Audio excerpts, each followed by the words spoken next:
신학교를 다닐 때 저는 설교 시간을 제일 좋아했습니다. 왜 좋아했냐면 제가 말주변이 없는데 설교 시간에는 말을 하는 방법을 가르쳐주잖아요. 그래서 항상 귀를 쫑긋하고 열심히 들었던 기억이 납니다. 그런데 설교 시간에 교수님께서 이런 말을 하시더라고요. 절대로 설교 중에 부정적인 얘기를 하지 말고 안 된다는 이야기도 잘 하지 말아라. 그러면 사람들이 싫어한다. 그런 말씀 하시는 거예요.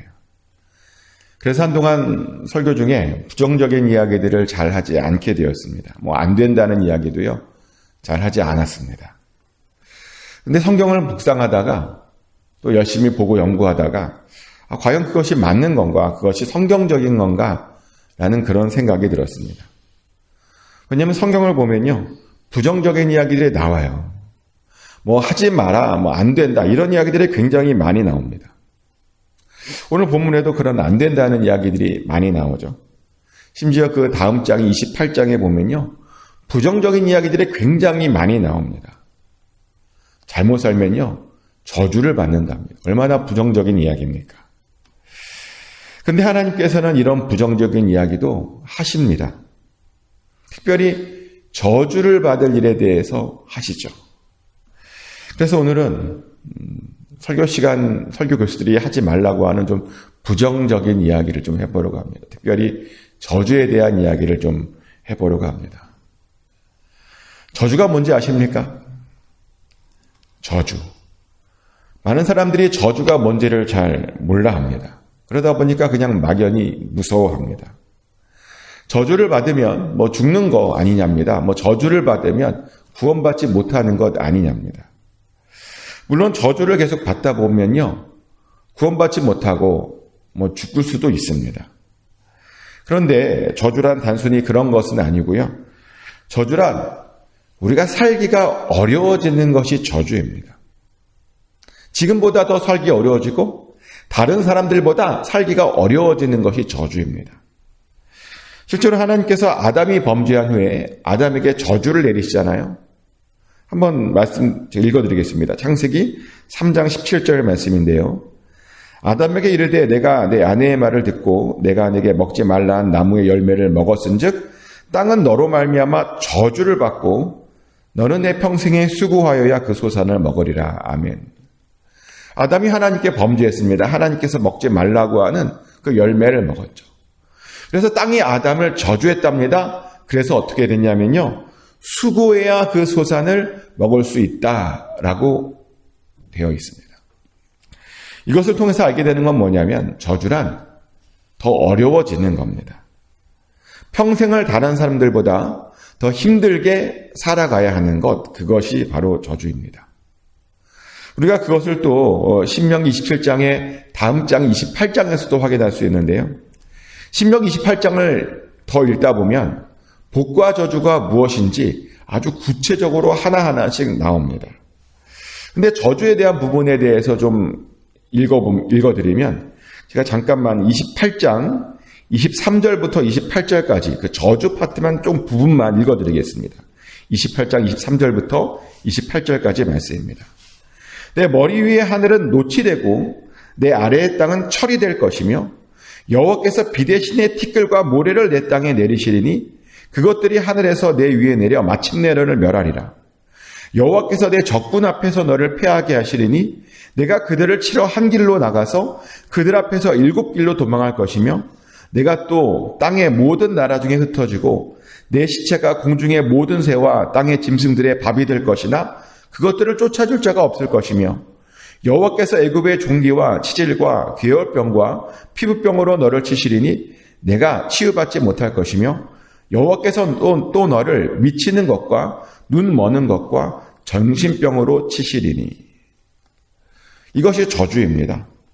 하늘이 노치되는 겁니다. 비가 안 내리는 거죠. 땅은 철이 되는 겁니다. 농사를 지을 수 없는 겁니다. 비 대신 티끌과 모래가 내리고요. 적군에 패하고 흩어지는 것이고 질병에 걸려도 치료받지 못하는 것이랍니다. 이런 것이 바로 저주다라고 이야기합니다. 그래서 저주란 다른 사람들보다 더 살기 어려운 겁니다. 똑같이 노력했는데 결과가 좋지 않은 겁니다. 얼마나 힘들까요? 똑같이 노력했습니다. 근데 잘 안 돼요. 그렇게 되면 우리의 삶이 무기력해질 겁니다. 삶의 회유가 오겠죠. 그러다가 일을 하기 싫어질 것이고요. 그러다가 하나님을 원망하게 될 것이고, 그래서 하나님을 떠나게 될 수 있습니다. 그래서 사람들이 저주받으면 하나님을 떠나게 된다라고 그렇게 말하는 것입니다. 그래서 우리는요, 절대로 저주받는 삶을 살아서는 안 됩니다. 저주가 아니라 복받는 삶을 살아야 됩니다. 그럼 어떻게 해야 저주를 안 받고 살 수 있을까요? 어떻게 해야?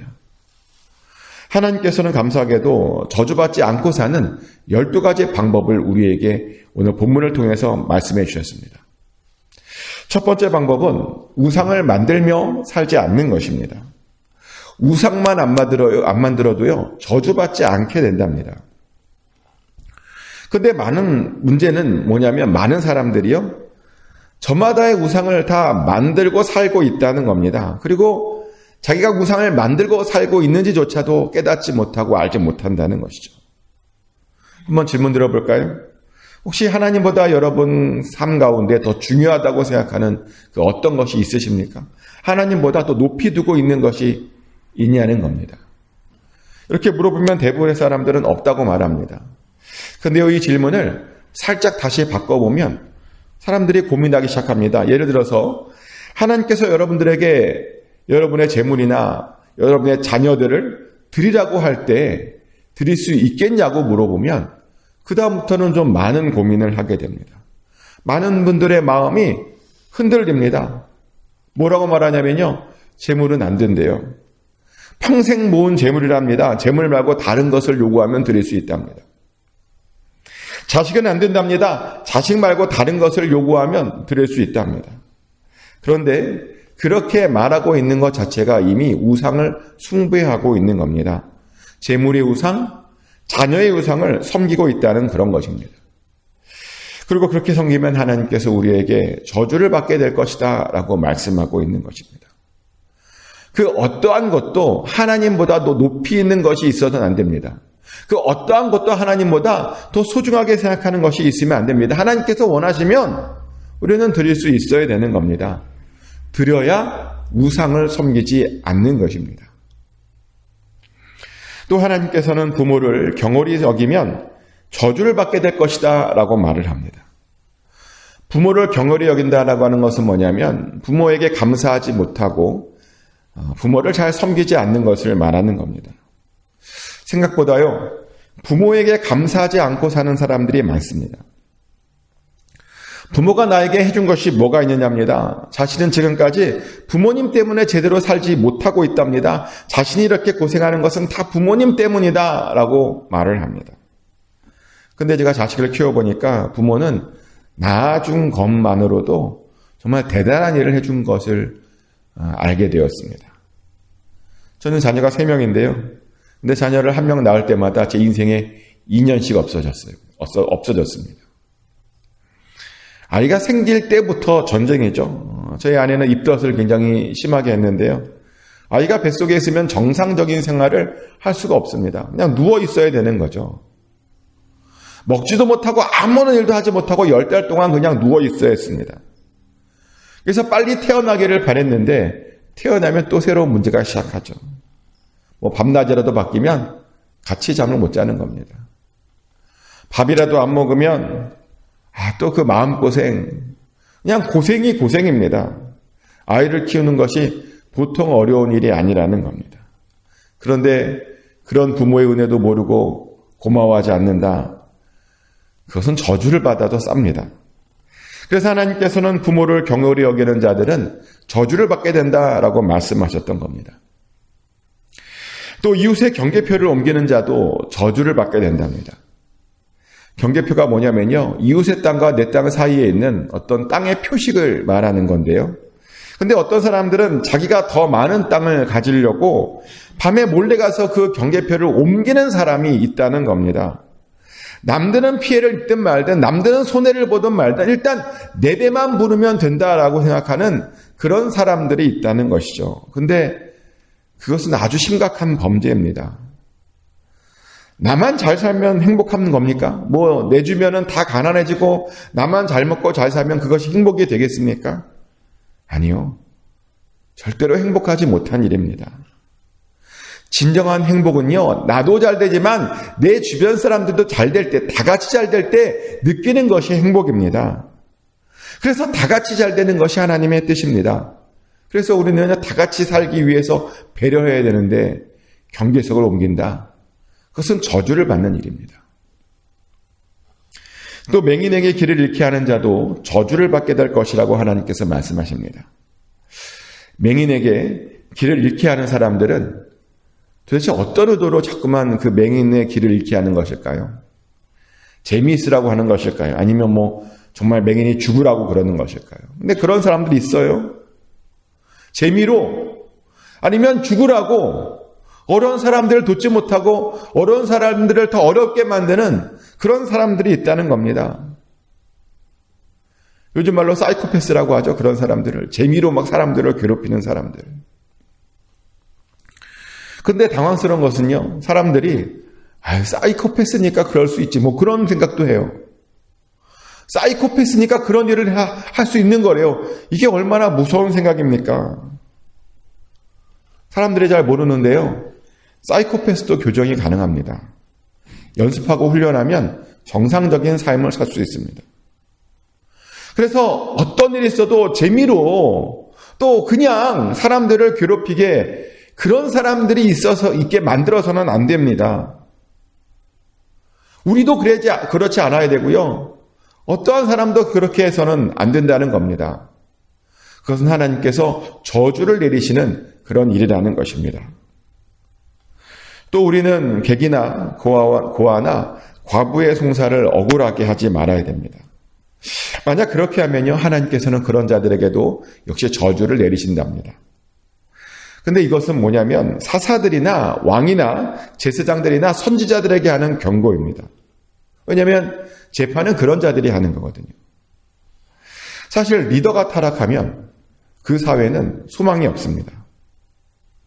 리더가 다 같이 타락하면요, 리더들이 다 같이 타락하면 다시 나라가 정상적으로 되돌아가기가 굉장히 어렵습니다. 우리가 그것을 요즘 보고 있죠. 남미 국가들, 한때는 굉장히 잘 살았던 나라들입니다. 멕시코, 브라질, 아르헨티나, 굉장히 좋았던 나라들이었습니다. 그런데 안타깝게도 리더들이 타락했습니다. 그랬더니 나라가 무너지고 지금은 정말 살기가 어려운 나라들이 되어버렸습니다. 그렇게 많은 자원을 갖고 있는데요, 사람들이 거기에서 못 살겠다고 다 탈출하려고 하는 그런 난리가 나는 그런 나라가 되어버렸습니다. 근데 문제는 리더가 그렇게 타락하니까 이게 회복될 기미가 전혀 안 보인다는 것입니다. 얼마 전에 이런 뉴스를 봤는데요, 멕시코에 이제 선거가 있을 건가 봅니다. 많은 사람들이 나라 한번 제대로 세워보겠다고 후보로 등록했답니다. 좋은 사람들이요. 그랬더니 마피아들이 그 후보들을 죽였대요. 찾아다니면서 후보를 등록했다고 그 후보들을 찾아서 죽으러 다녔답니다. 그랬더니요, 무서워서 그 등록했던 후보들이 다 철회했답니다. 때문에 선거를 해도 소용없는 나라가 되어버렸답니다. 너무 무서운 이야기 아닙니까? 나라의 지도자가 타락해서요, 악한 자들과 결탁했더니 계속 그렇게 살기 어려운 나라들이 되기로 작정했다는 겁니다. 멕시코만 그런 것이 아닙니다. 아르헨티나, 브라질, 필리핀 다 그러고 있다는 겁니다. 그래서요, 어떤 일이 있어도 지도자들이 타락하게 되면 안 됩니다. 지도자들이 타락하면 그 어떤 범죄보다 심각하게 다뤄야 됩니다. 그것이 바로 하나님의 뜻입니다. 또 하나님께서는요, 성범죄를 저지른 사람들도 저주를 받을 것이라고 말합니다. 아버지의 아내와 동침하는 자들, 짐승과 교합하는 자들, 자매와 동침하는 자들, 장모와 동침하는 자들은 저주를 받을 것이랍니다. 사실 성은요, 하나님의 선물이죠. 그런데 잘 사용할 때만 하나님의 선물입니다. 잘못 사용하면요, 오히려 그것은 큰 저주가 됩니다. 그래서 우리는 성을 잘 사용해야 됩니다. 또한 이웃을 암살하거나 무죄한 자를 죽이는 자들도 저주를 받을 것이랍니다. 사실 우리는 다른 사람들을 함부로 죽여서는 안 됩니다. 근데 이렇게 말하면 어떻게 사람을 함부로 죽일 수 있느냐고 얘기를 해요. 근데 예수님 말씀에 따르면 미워하는 것도 살인이죠. 다른 사람들을 함부로 막 미워해서는 안 됩니다.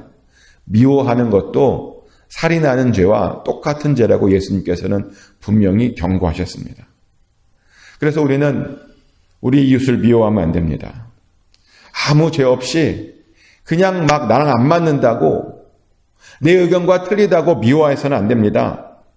내 마음에 안 든다고 함부로 저주하고 정죄하고 판단해서는 안 되는 겁니다. 그러면 저주를 받게 된답니다.